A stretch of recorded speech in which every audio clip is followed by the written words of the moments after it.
ein bisschen Unordnung, wir sind noch so ein bisschen am Vorbereiten, aber lasst euch von dem nicht stören. Ich bin Rebecca, das sind meine zwei Wegenkollegen, der Adi. Adi! Au! Adi. So, kannst du uns sagen? Hallo. Machst du das? Und Chantal?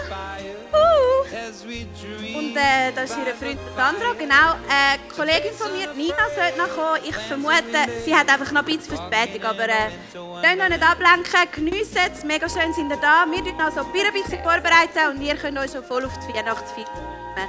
Dann noch später. Adi.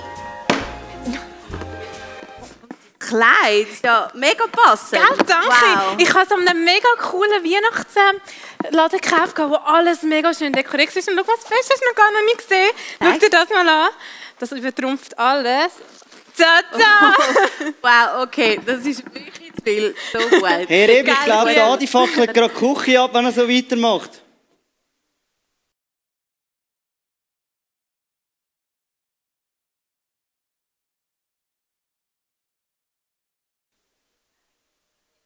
Oh mein Gott, Rebi, was hast denn du dein Date aufgegabelt? Am Weihnachtsmärz? Sali Christbaum?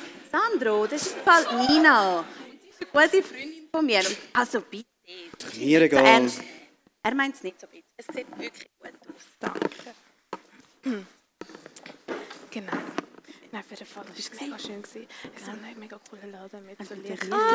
Hey, Nina. Hey. Schatz. Ja. Also, es ist ja so, du musst mir helfen. Hey, und bevor wir weiterreden, hast du den Salat mitgenommen, den ich dich gefragt habe? Der Nüssensalat. Ja, genau. Sicher ich habe etwas gemacht, damit jeder auf seine Kosten kommt. Einmal Nüssensalat mit Ei und Speck, einmal Nüssensalat mit nur Ei, aber ohne Speck, einmal Nüssensalat mit nur Speck und ohne Ei, nur Nüssensalat und einmal das Beste, nur Ei und Speck. Wow, hast dich ja mega ins Zeug gelegt. Adi, Nina ist da. Au! Ja! Komm her! Oh, Nina! Nice! Hey! Kannst du das bitte in die Küche bringen und wenn du gerade gehst, noch nach dem Braten schauen? Was ist denn das? Das siehst du, wenn du es dann aufmachst. Ah, und weißt du was? Kannst du noch den Weihnachtsbaum holen? Dann können wir den zusammen. Ihr habt einen Weihnachtsbaum? Ich liebe Weihnachtsbäume. Weißt du, dann können wir den Stern oben drauf Wir haben tun. einen Weihnachtsbaum. Ja, den, den du hättest besorgen. Ja, der Weihnachtsbaum von der letzten Sitzung. Ja, genau. Ja. Der, den ich hätte besorgen, Ja. gell? Im Coop um die Ecke.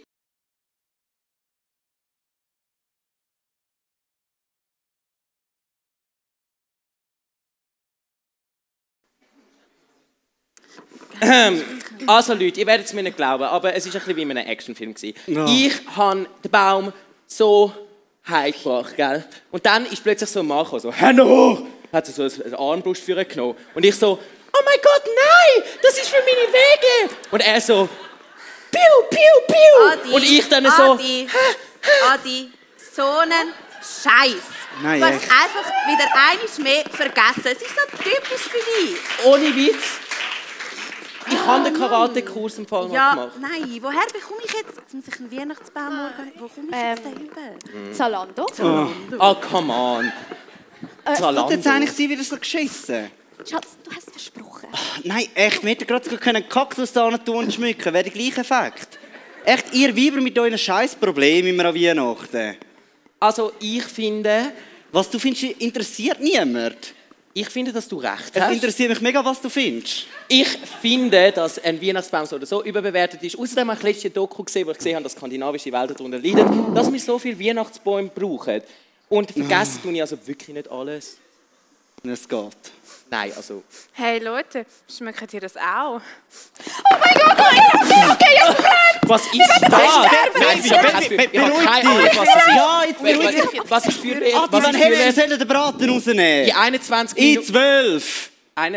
12 Braten, Scheiße. Achtung, Kaffee, aber ich vergiss den nicht, Braten gell? vergessen. Adi, Chantal, du herzallerliebstes Wesen. musst gar nicht so kommen. Kannst du jetzt bitte schnell die Treppe Nein. ablenken, wenn sie kommt? Du bist kannst das super. jetzt nicht auf I mich love you. anwenden. Ich Adi. mache den Braten und du Treppe.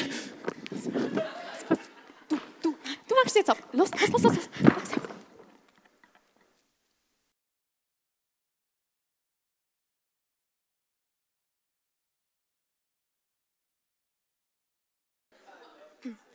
Hey Rebi, da ich an Weihnachten mega liebe und ich Barbie liebe und mich von Schwanen sehr inspirieren lasse, habe ich eine Pirouette gelernt. Schau, ich kann jetzt wieder... wirklich, nein, jetzt ist ich habe mir mega Mühe gegeben, bitte, wirklich. Was ist das für Rauch? Haarspray. Was ist das für Rauch? Es ist wirklich... Was? Rauch? Das ist Haarspray. Aber das wäre der Braten. Er ist extra knusprig gebacken mit viel Liebe und er war ein bisschen zu lang an der Sonne wie Chantal im Sommer. Au. Mann, ich glaub's ja nicht. Den kann man sicher noch essen. Ich esse nicht. Ach komm jetzt. Genau aus dem Grund finde ich Weihnachten so ein Dreischiss. Du findest doch alles in Dreischiss. Nein, echt, ich meine, es ist ja nicht so, dass die Leute schon genug Erwartungen an mich unter einem Jahr haben. Dann brauche ich den Scheiß nicht noch an Weihnachten. Oh, Sandro, wenn wir darüber reden. Nein, wenn wir nicht. Okay. Meine Fresse, nein, wirklich der Kommerz-Scheiß die ganze Zeit. Alle sind immer so dumm, weil sie ihr Geschenk nicht bekommen. Die Freundin zieht dumm, weil sie ihr Gucci-Tasche unter dem Christbaum hat. Es ist die neue Kollektion. Es ist mir scheißegal, welche Mann, Kollektion das ich ist. kann doch einfach ein schönes Weihnachtsfest wählen. Und jetzt, so können wir nicht Weihnachten feiern. Der Weihnachtsbaum ist vergessen, den Braten kann man auch nicht brauchen. Und ein Riesenhuren. Und du musst gar nicht so deine Augen vertrüllen im Fall. Du hättest mir auch noch mehr helfen können, als dich nur immer mit deinen Nägeln beschäftigen. Nein, wirklich. Schatz, Ja. willst du mir da mal vielleicht ein bisschen helfen? Wieso? Du kannst das selber lösen. Mir ist das viel zu dumm mit diesen Leuten. Also weißt, es ist jedes Mal das Gleiche mit dir. Du versprichst mir so viel. Zum Beispiel, dass ich bis Ende dieses Jahr verlobt bin. Wo ist der kommt Antrag? das Wo ist der wieder? Ring? Mann, Ich mit hab dem blöden Geld. Scheissring. Und ich hab Treue. Nein, echt? Und ich will Ja, das tust du immer so blöd. Es ist noch nicht geil, der 30. Wenn du mich zur Post tust, dass ich dir irgendwann einen Antrag mache. Ja, und was ist das Nächste, dass du das Kind willst, oder was? Ja, sicher nicht. Mit 30 Weihnachten ist einfach ruiniert. Nein, es ist doch wahr. Nein, ich will das nicht mehr. Nein, Das nimmt mich doch nicht. Nein, wirklich. Also, es ist wirklich... Nein, ich Nein, und wirklich, alles Nein, ich organisieren und dann mache ich das und dann mache ich das. Ich will das nicht. Ja, ich will den auch nicht. Es ist immer das Gleiche mit dir. Da, schau. Du hast dich nicht entscheiden können.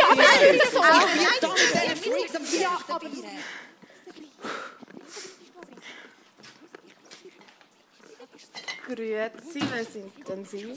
Ich bin der Joel und ihr seid ein bisschen laut. Es tut mir mega leid. Es ist eben so, dass eigentlich die Rebi hat nur mega schöne Weihnachten feiern und die hat den Baum gegessen und den Braten verbrannt. Und jetzt streiten alle drin und ich kann nur schöne Weihnachten Ja, ich denke, das kommt schon gut. Es ist Weihnachten und da passt wenigstens die Weihnachtsgeschichte dazu. Wie meinst du denn das? Die Botschaft von der Weihnachten passt in so eine Situation. Geht es nicht um Geschenke und den ganzen Weihnachtszauber und so? Am Rand schon, aber es gibt noch viele stärkere Bedeutungen in der Weihnachtsgeschichte. Ja, würdest du gerne reinkommen? Gern. Nein, wirklich. Und dann hättest du einfach können... Scheissring, echt? Alles, was Ja, ohne Witz. Es ist Schnell einfach... auf. Ja, und dann was Du liegt tust einfach nur- Ja, nicht an mir. Ja, bist du sicher? Ja, bin ich mir. Nein, ohne Witz. auf den Braten. Das interessiert doch niemand.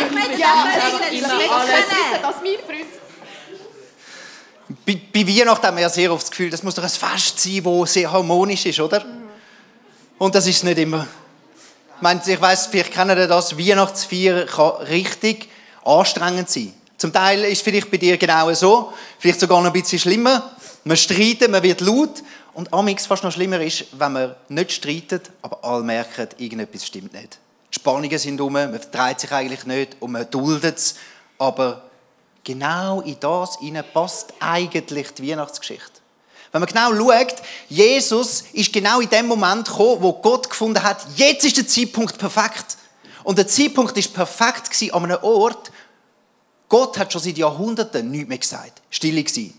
Eine Riesenspannung. Sie waren unterdrückt vom Römischen Reich. Das Römische Reich war bekannt dafür, für unglaublich brutale Massnahmen. Kreuzigung zum Beispiel, andere Foltermaßnahmen. Man war sehr hart und in dieser Unterdrückung. Und die Juden haben erhofft, ja, jetzt kommt der Messias, ist ja gesagt worden, jetzt kommt einer und der vertreibt die Römer und der kommt und endlich geht es uns alles wieder gut. Und Gott hat schon seinen Sohn geschickt, aber es ist anders gekommen. Aber die Botschaft für Weihnachten ist, Gott hat euch nicht vergessen. Und er tut etwas, das grösser ist als das, was du erwartest. Und darum auch bei euch. Gott hat euch nicht vergessen. Er tut einfach etwas, das grösser ist, als du im Moment erwartest. Nein, das ist eine Kotze! Ohne immer den gleichen Schein!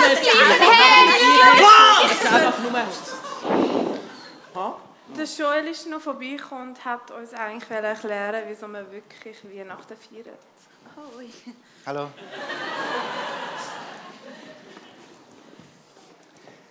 Ich möchte mit euch allen schnell so ein bisschen die einzelnen Charaktere durchgehen. Weil ich habe als Kind die Weihnachtsgeschichte immer sehr romantisch mitbekommen. Aber eigentlich ist sie es nicht wirklich. Es ist ja das Pärchen, Josef und Maria, kennen ihr alle, oder? Ja, genau, und dann wird sie schwanger. Jetzt musst du dir mal vorstellen, ein Mädchen, etwa 14, vielleicht ein bisschen älter, wird schwanger. Sie ist verlobt, weil arrangierte Ehe, und dann wird sie schwanger, ist aber noch nicht geheiratet. Und dann kommt noch dazu an, dass ihre Verlobte sie in dieser Situation heimlich verlassen will.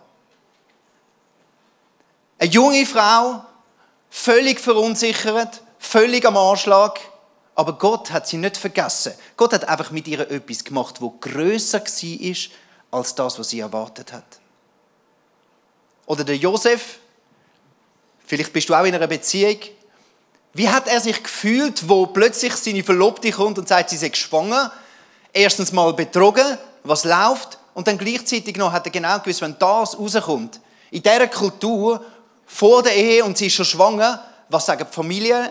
Wird er enterbt? Wird er aus der Gemeinschaft, aus der Synagoge rausgerührt? Wird er ausgeschlossen? Das hat brutale soziale Konsequenzen an und für sich schon, aber dann auch noch, muss er auch noch für ein Kind schauen? Auf keinen Fall. Der Druck vom Alltag, der Druck von der Erwartungen war da gewesen, aber Gott hat den Josef nicht vergessen. Gott hat einfach etwas mit dem Josef vorgehabt, das grösser war, als er erwartet hat. Und das zieht sich durch. Warum die Hirten? Warum genau Leute, die nicht in der Gesellschaft so angesehen sind? Und warum genau dort die Engel? Weil Gott bei denen eine ganz klare Botschaft hat. Gott hat die am Rand der Gesellschaft nicht vergessen. Und er hat mit ihnen etwas vor, das grösser ist, als sie es erwartet.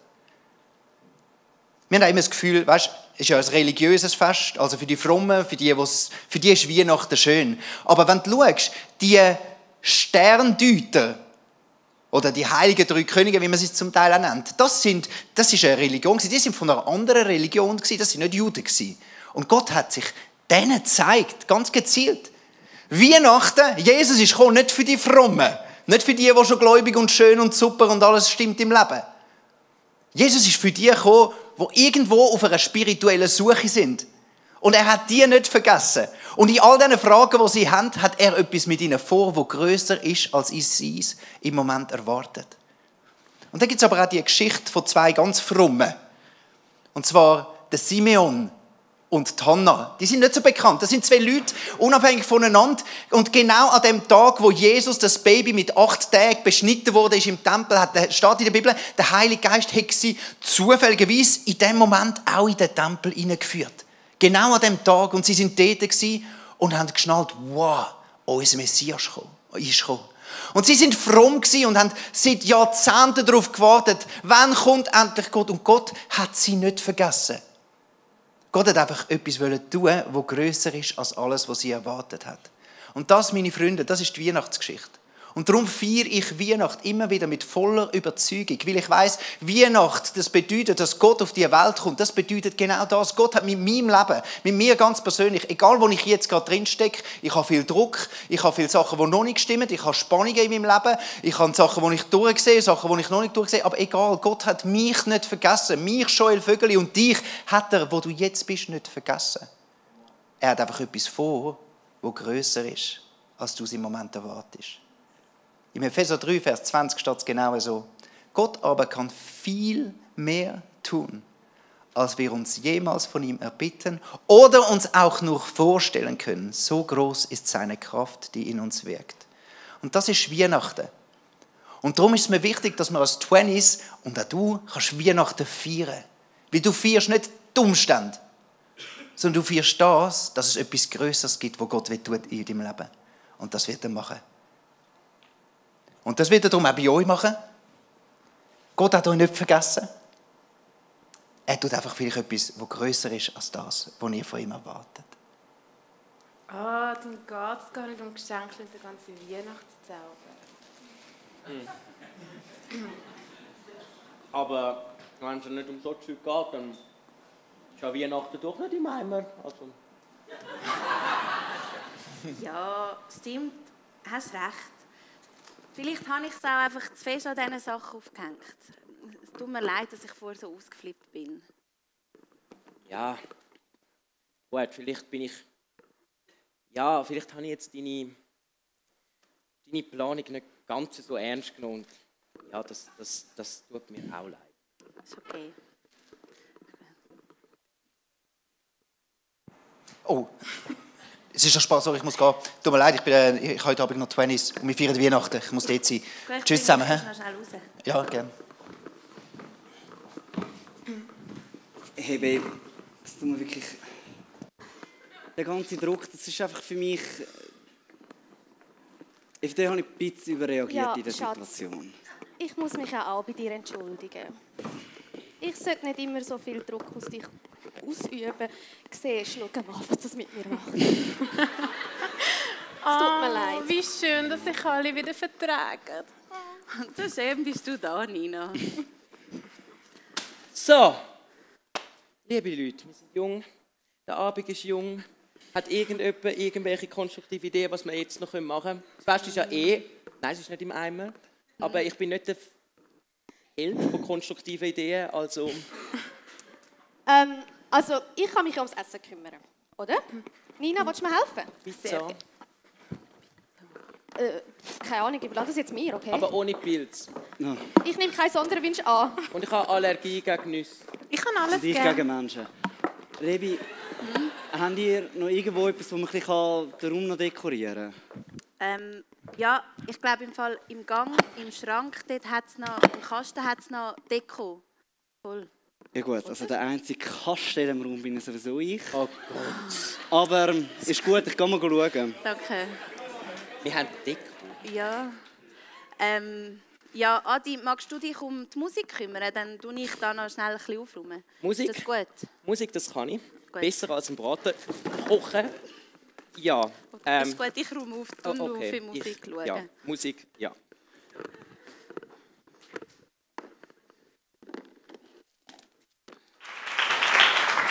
Vater im Himmel, ich danke dir, dass du aus lauter Liebe deinen Sohn geschickt hast auf die Welt. Und Jesus, wir feiern dich heute. Wir feiern dich heute, dass du den Schritt gemacht hast, Mensch geworden bist. Wie lieb musst du uns haben. Und wie demütig musst du sein, dass du nicht auf deinem hohen Thron einfach sitzen geblieben bist, sondern Mensch geworden bist. Amen. In all dem Chaos, wo du drin bist, vielleicht auch in der Einsamkeit, in diesen Spannungen, wo man drin ist, in allen Fragen, die du hast, gerade dort zeigt sich amigs extrem gut, dass Gott dich eben nicht vergessen hat, sondern einen größeren Plan hat als du selber. Oftmals braucht es vielleicht auch, dass nicht alles so rund läuft in unserem Leben, dass wir überhaupt erst offen werden, dass es einen Gott geben könnte, der größere noch Gedanken hat mit unserem Leben. Und in das hineinschickt Gott eben seinen Sohn, seinen Friedenfürst. Und ich möchte einen Bibelvers lesen aus dem Jesaja 26, Vers 3. Herr, du gibst Frieden dem, der sich fest an dich hält und dir allein vertraut. Also Frieden kommt dort rein, bringt Jesus rein, wo Menschen sich ausrichten nach dem Gott und anerkennen, hey, es gibt etwas, das noch grösser ist als die Umstände, wo ich da noch drin bin. Es gibt eine bekannte Weihnachtsanekdote, die einen kennen sie vielleicht von euch, die mega klar eigentlich symbolisiert, auch die Kraft, was passiert, wenn man plötzlich sich nicht mehr nach den Umständen orientiert, sondern nach Gott, der grösser ist. Im Ersten Weltkrieg hat sich das begeben. Nämlich, man hat immer damit gerechnet, der Erste Weltkrieg, der ist so schnell fertig, der fängt im Sommer an und auf Weihnachten sind alle wieder daheim. Jemand wird gewonnen haben, aber auf Weihnachten sind sicher alle wieder daheim. Nur der Krieg hat sich nachher so entwickelt, dass man sich verkeilt hat, die Armee, und es ist ein Grabenkrieg entstanden, wo der Gegner 20, 50 Meter weit weg war, so nah. Und es sind während Monaten Hunderte, Tausende von Menschen gefallen, gestorben, viele sind verletzt worden und viele sind total traumatisiert worden von dem Krieg. Und dann ist eben die erste Weihnachten gekommen und sie haben gemerkt, wir sind nicht daheim. Wir sind überhaupt nicht dort, wo wir hätten sein wollen. Und sie hat sich entschieden, in dem Moment, wir feiern trotzdem Weihnachten halt da an der Front. Wir feiern trotzdem und richten uns trotzdem nach dem, es gibt noch etwas, das noch grösser ist als der Krieg, als all die Situationen, die so schlimm sind, wo wir drinstecken. Es gibt noch etwas Grösseres und darum richten wir uns jetzt am heutigen Abend auf das. Und während sie hinter der Front ein bisschen dort Weihnachten gefeiert haben, haben immer natürlich noch Leute, sie sind ja im Krieg, an der Front zuvorderst sein und sicherstellen, dass nicht genau dann ein Überraschungsangriff kommt vom Find. Und wo sie so dort sind und aufpassen und wissen, dass sie verwundbar wären in dem Moment, hören sie aus dem gegnerischen Lager etwas, ein Lied, das ihnen ganz bekannt vorkommt.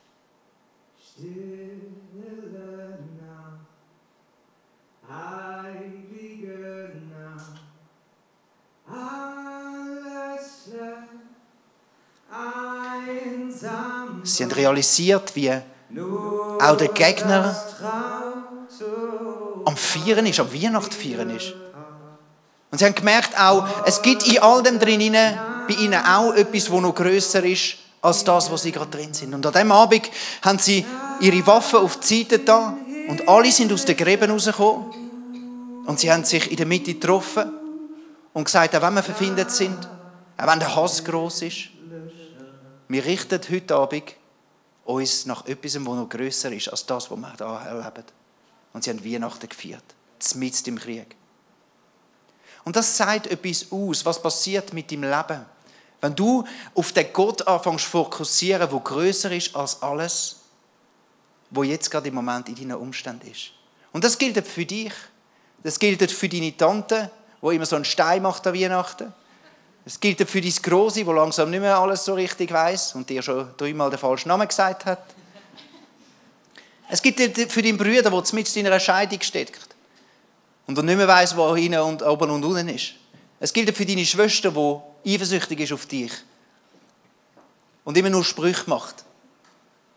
Es gilt für dein ganze Umfeld. Gott hat euch nicht vergessen. Er hat einfach etwas vor, das grösser ist mit all diesen Menschen, als sie es erwartet. Und heute wollen wir uns zusammen auf das ausrichten. Und jetzt, wie macht man das genau? Wir werden uns ein Beispiel nehmen an den heiligen 3 Königen. Man weiss ja nicht, heilige 3 Könige, man weiss nicht, ob es 3 wirklich sind, das steht nicht. Es war einfach eine spirituelle Gesellschaft irgendwo. Es steht, es sei aus dem Osten, ich nehme an aus dem Thurgau. Die Weihnachtsgeschichte hat ja alles mit dem Thurgau zu tun, das haben wir da schon gelernt. Und die sind einfach auf der Suche gewesen und sie haben aber Jesus 3 Geschenke mitgebracht. Und ich möchte die symbolische Bedeutung mit euch anschauen, von Gold, Myrrhe und Weihrauch. Das Erste, sie haben Jesus ein Geschenk gemacht. Und das wollen wir heute auch machen. Das Geschenk war Gold. Und für was steht Gold? Gold ist ein Geschenk, das man macht, das mega wertvoll ist und das geläutert worden ist im Feuer. Es ist rein und echt. Und wenn wir lesen, was sich Jesus am meisten wünscht, dann ist es nie ein Ritual. Nie, dass du etwas durchziehst, was du eigentlich nicht willst, sondern dass du mit einem ehrlichen Herz auf das reagierst, wo er ist. Und darum das erste Geschenk, das wir heute Abend miteinander unserem Jesus machen wollen, jeder von uns wird schnell ruhig und sagt Gott einen Satz, der ehrlich und tief aus deinem Herz kommt. Es muss nicht ein positiver oder ein frommer Satz sein, ein goldiger Satz.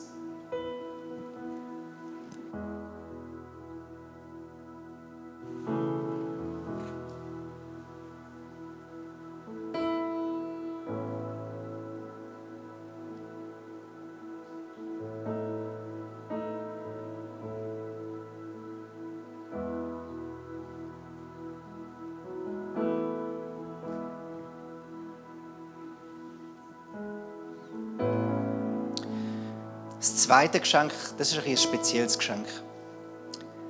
Sie haben am Jesus-Baby Myrrhe geschenkt. Jetzt, Myrrhe ist bekannt gewesen. Myrrhe ist ein Harz und das haben wir gebraucht, um Leichen einbalsamieren. Ist nicht so ein traditionelles Babygeschenk. Aber das Lustige ist, Myrrhe kommt in der Geschichte von Jesus nochmal vor. Nämlich, wo man ihn vom Kreuz abgenommen hat, hat man ihn mit Myrrhe eingerieben.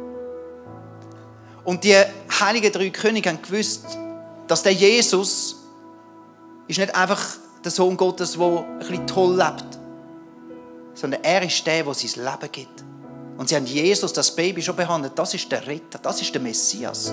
Und er gibt sein Leben. Und sie haben gewusst, sie nehmen das an. Und sie haben ihn schon geehrt für das. Und das ist das Zweite. Das zweite Geschenk ist, dass wir heute Abend annehmen, dass Jesus das Geschenk ist, dass er sein Leben gegeben hat. Und das braucht vielleicht für gewisse ein bisschen Mut. Vielleicht hast du das noch nie angenommen, heute Abend da rein. Und ich mache es so, wir feiern das jetzt zusammen. Du darfst mitbeten, musst aber nicht. Liebe Twenties, wir machen jetzt alle so, jeder für sich. Und zwar, ich bete vor und du darfst nach mir nachbeten. Ist das gut? Und wir danken Jesus, dass er auf die Welt gekommen ist, nicht zum uns richten, sondern zum uns retten. Nicht zum uns beurteilen, sondern zum sein Leben geben. Und das Geschenk, das feiern wir heute auch miteinander. Und das Annehmen ist das Geschenk vom Glauben, das wir Gott heute machen. Bet nach mir. Lieber Vater im Himmel, wie fest musst du mich doch gern haben, dass du deinen einzigen Sohn auf die Welt schickst.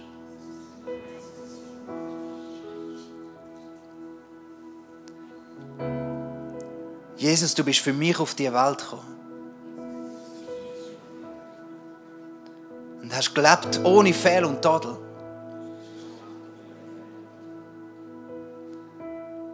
Und bist aber auch an das Kreuz gegangen. Um alles, was mich trennt von dem Gott, für ewig auf dich zu nehmen.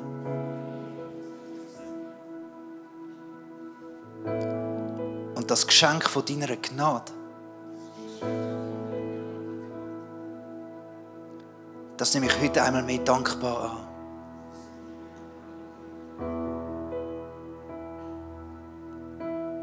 Danke, darf ich ein Kind von Gott sein wegen dem. Danke, dass du in mir lebst wegen dem. Und danke, hat das ewige Leben in mir angefangen.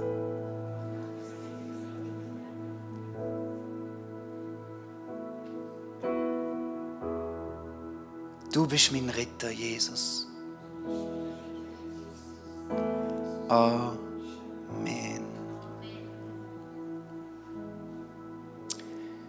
Das dritte Geschenk, das sie mitgebracht haben, war Weihrauch. Und Weihrauch, das hat man gut gekannt, Juden, weil Weihrauch, das war im Tempel das, wo man auf dem Räucheraltar da hat verbrennen und das ganze alles hat geschmeckt nach dem Weihrauch. Und der Weihrauch ist gestanden für all die Gebete, die Dankessachen, aber auch all die Gebete, die Wünsche, die man hat, all das, was man einfach vor dem Gott ausbreitet hat, aus tiefstem Herzen. Und darum wollen wir als drittes Geschenk auch Gebet zu unserem Gott schenken. Und jetzt kannst du mit dieser Person neben dir, wenn sie nicht kennst, stellst dich schnell vor und fragst, ob es okay ist, wenn er schnell betet. Und ich möchte, dass du dir überlegst, für wer wollen wir heute zusammen beten? Für deine Mami, für deine Schwester, für deinen Onkel?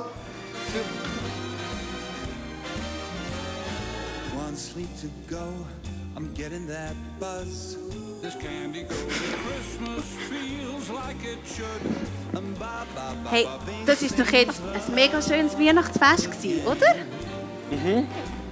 Und das ganz ohne Braten und ohne Weihnachtsbaum. Ja, Und es ist einfach mega schön zu wissen, dass Gott mich nicht vergessen hat, sondern dass er viel mehr am Tun ist, dass ich eigentlich darum bitten kann. Also, wenn wir jetzt so sentimental werden. Du bist jetzt schon ein bisschen sensibel. Also minimal. Aber hey, ich habe letzte Doku gesehen.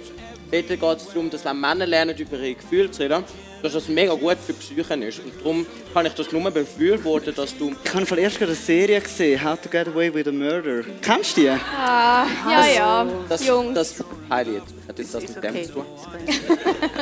Also, ich habe es auch noch mega ein gelungenes Fest gefunden. Vor allem auch mit euch allen zusammen. Es war mega schön. Und sie ist nudelfertig. Hey, so schön sind ihr ein Teil von diesem Weihnachtsfest. Und wir wünschen euch jetzt ganz schöne Festtage. Rutscht gut ins neue Jahr und wir freuen uns, euch gleich wieder zu sehen. Tschüss zusammen! Tschüss, bis Ostern!